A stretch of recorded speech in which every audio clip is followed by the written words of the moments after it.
Morning. नमस्कार दोस्तों, स्वागत है आप सभी का आज के मुख्य समाचार में। तो चलिए जानते हैं दिन भर की 25 बड़ी खबरों को फटाफट अंदाज में। पर आगे बढ़ने से पहले वीडियो को लाइक और चैनल को जरूर सब्सक्राइब करें, साथ में लगे नोटिफिकेशन को ऑन करें। चलिए वीडियो स्टार्ट करते हैं।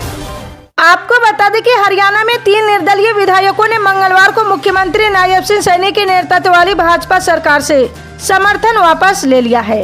कांग्रेस को समर्थन देकर इन विधायकों ने लोकसभा चुनाव के मौसम में बीजेपी की सांसें अटका दी है। जी हां, कोर्ट में खास ये हुआ कि निर्दलियों के समर्थन वापस लेने के एक दिन बाद ही पूर्व उप मुख्यमंत्री और जननायक जनता पार्टी नेता दुष्यंत चौटाला ने बुधवार को कहा कि वो विपक्ष के नेता का समर्थन करेंगे, यानी कि भूपेंद्र सिंह हुड्डा अगर राज्य सरकार को गिराने के लिए कदम उठाते हैं तो वो दुष्यंत चौटाला विधानसभा में उनके साथ खड़े होंगे। जी हां, दुष्यंत के इस फैसले से बीजेपी का सीधा तो कुछ नुकसान होता नहीं दिख रहा, पर यह तय है कि बीजेपी मुश्किल में पड़ती दिख रही है। आपको बता दें कि मायावती ने अपने भतीजे आकाश आनंद को बीएसपी के नेशनल कोऑर्डिनेटर और अपने उत्तराधिकारी की जिम्मेदारी से हटा दिया है।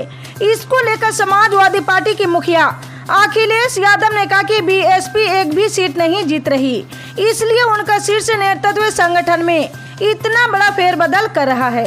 अखिलेश ने कहा कि अब बसपा के हाथ से बाजी निकल चुकी है। जी हां, उत्तर प्रदेश के पूर्व मुख्यमंत्री ने कहा कि बसपा ने अपने संगठन में बड़े बदलाव का जो भी कदम उठाया है वो उनकी पार्टी का आंतरिक विषय है। दरअसल इसके पीछे असली कारण ये कि बसपा की एक भी सीट आती हुई नहीं दिख रही, क्योंकि बसपा के अधिकांश परंपरागत समर्थक भी इस बार संविधान और आरक्षण को बचाने के लिए इंडिया गठबंधन को ही वोट दे रहे हैं। इस बात को बसपा अपने संगठन की विफलता के रूप में ले रही है, इसलिए उनका शीर्ष नेतृत्व संगठन में इतना बड़ा फेरबदल कर रहा है। लेकिन अब बाजी बसपा के हाथ से निकल चुकी है। आपको बता दें कि लोकसभा चुनाव 2024 में मतदान के 3 चरण पूरे हो चुके। पहले 2 चरण में ही राजस्थान की सभी 25 लोकसभा सीटों पर वोटिंग संपन्न हो चुकी है। ऐसे में अब राजस्थान के हर राजनीतिक दलों के नेताओं का ध्यान बाकी राज्यों पर आ गया है। इसी बीच राजस्थान के पूर्व डिप्टी सीएम और कांग्रेस नेता सचिन पायलट का बड़ा बयान सामने आया है। उन्होंने दावा किया कि इस बार राजस्थान और छत्तीसगढ़ में कांग्रेस बीजेपी से ज्यादा सीटें लाने वाली है। जी हां, सचिन पायलट ने ये बात समाचार एजेंसी ANI से खास बातचीत में कही है।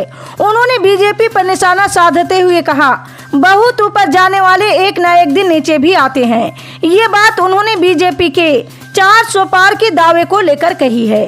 जी हां, सचिन पायलट ने कहा कि कांग्रेस पहले हारती थी तो 20 से 21 सीटें या 50 से 55 सीटें लाती थी, लेकिन इस बार 70 सीटें मिली है। इससे जाहिर है कि कांग्रेस जीत की ओर बढ़ रही है। आपको बता दें कि बिहार के पूर्व डिप्टी सीएम और नेता प्रतिपक्ष तेजस्वी यादव ने पीएम नरेंद्र मोदी को निशाने पर लिया है। उन्होंने दावा किया है कि 4 जून को एनडीए की सरकार गिरने जा रही है। जी हां, तेजस्वी यादव बिहार की राजधानी पटना में मीडिया से बात कर रहे थे। इस दौरान उन्होंने कहा कि प्रधानमंत्री नरेंद्र मोदी जानते कि बिहार और देश की जनता तानाशाह सरकार को हटाना चाहती है।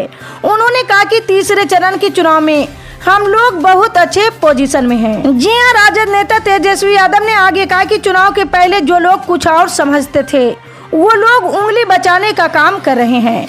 हम लोग पूरी तरह से कॉन्फिडेंस में है कि 4 जून को एनडीए की सरकार गिरने जा रही है। आपको बता दें कि बहुजन समाज पार्टी को पंजाब में बड़ा झटका लगा है। होशियारपुर से पार्टी के उम्मीदवार राकेश सोमन आम आदमी पार्टी में शामिल हो गए हैं। जी हां, सोमन चंडीगढ़ में पंजाब के मुख्यमंत्री भगवंत मान की मौजूदगी में शामिल हुए हैं। होशियारपुर आरक्षित सीट है। अभी यहां से केंद्र मंत्री सोम प्रकाश सांसद है। बीजेपी ने इस बार उनकी पत्नी अनीता प्रकाश को मैदान में उतारा है। जी हां, कांग्रेस ने यामिनी गोमर को टिकट दिया है। आम आदमी पार्टी की तरफ से कांग्रेस से राजकुमार चब्बेवाल को कैंडिडेट बनाया है। जी हां, पंजाब में पहले शिरोमणि अकाली दल और बहुजन समाज पार्टी ने आपस में गठबंधन किया था। दोनों पार्टियों का गठबंधन राज्य में पहले ही टूट चुका है। अब होशियारपुर में पार्टी की तरफ से घोषित किए गए कैंडिडेट ने आम आदमी पार्टी की सदस्यता ग्रहण कर ली है। आपको बता दें कि लोकसभा चुनाव के बीच महाराष्ट्र में राष्ट्रवादी कांग्रेस पार्टी की प्रमुख शरद पवार के एक बयान पर राजनीति गर्मा गई है। जी हां, पवार ने एक इंटरव्यू में कहा है कि वैचारिक रूप से हम गांधी और नेहरू के हैं। जी हां, कांग्रेस और हम में कोई अंतर नहीं है। राष्ट्रवादी कांग्रेस पार्टी के अध्यक्ष शरद चंद्र पवार ने दावा किया है कि इससे कई क्षेत्रीय दलों का कांग्रेस में विलय हो सकता है। इसके बाद फिर से चर्चा शुरू हो गई कि पवार की पार्टी का कांग्रेस में विलय होगा। इतना ही नहीं, पवार के इस इशारे पर राज्य में राजनीतिक बयानबाजी का दौर शुरू हो गया है। जी हां, कांग्रेस पार्टी में कई साल बिताने के बाद उन्होंने राष्ट्रवादी कांग्रेस पार्टी की स्थापना की थी, लेकिन अब राष्ट्रवादी कांग्रेस में दो गुट बन गए हैं। जी हां, शरद पवार ने दावा किया कि लोकसभा चुनाव के बाद क्षेत्रीय पार्टियों को कांग्रेस में विलय हो सकता है। लोकसभा चुनाव से पहले फरवरी में ये संभावना सामने आई थी कि एनसीपी की शरद पवार गुट का कांग्रेस में विलय हो सकता है। बाद में एनसीपी शरद पवार गुट के नेताओं ने इससे इनकार कर दिया था। आपको बता दें कि कर्नाटक पुलिस ने विवादित पोस्ट के मामले में बीजेपी के राष्ट्रीय अध्यक्ष जेपी नड्डा को समन भेजा है। जी हां, सोशल मीडिया प्लेटफॉर्म एक्स पर यह सोशल मीडिया पोस्ट राज्य बीजेपी के हैंडल से की गई थी। अब पुलिस ने इस मामले में कार्रवाई करते हुए बीजेपी के राष्ट्रीय अध्यक्ष जेपी नड्डा और आईटी सेल के प्रमुख अमित मालवीय को समन भेजा है। इस पोस्ट को लेकर बेंगलुरु के हाई ग्राउंड पुलिस स्टेशन में एफआईआर दर्ज की गई थी। जी हां, विवादित पोस्ट को लेकर पुलिस में दर्ज शिकायत में दोनों नेताओं का नाम शामिल था। इस मामले में जांच अधिकारी ने बीजेपी के राष्ट्रीय अध्यक्ष जेपी नड्डा और आईटी सेल के प्रमुख अमित मालवीय को समन जारी किया है। इसमें दोनों नेताओं को उन्हें पेश होने को कहा गया। जी हां, पुलिस ने इसके लिए 1 हफ्ते का समय दिया है।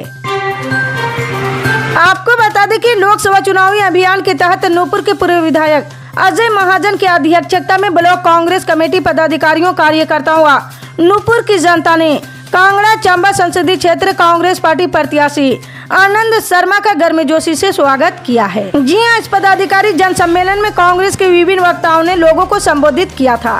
उन्होंने कहा कि ये चुनाव एक विचारधारा को लेकर है और भाजपा पार्टी द्वारा जो 10 सालों में लोगों को झूठे वादे करके ठगा गया उसके खिलाफ है। जनता को इस बार कांग्रेस ने एक बहुत ही बेहतरीन उम्मीदवार दिया है। इसका हिमाचल के विकास में काफी योगदान रह चुका है।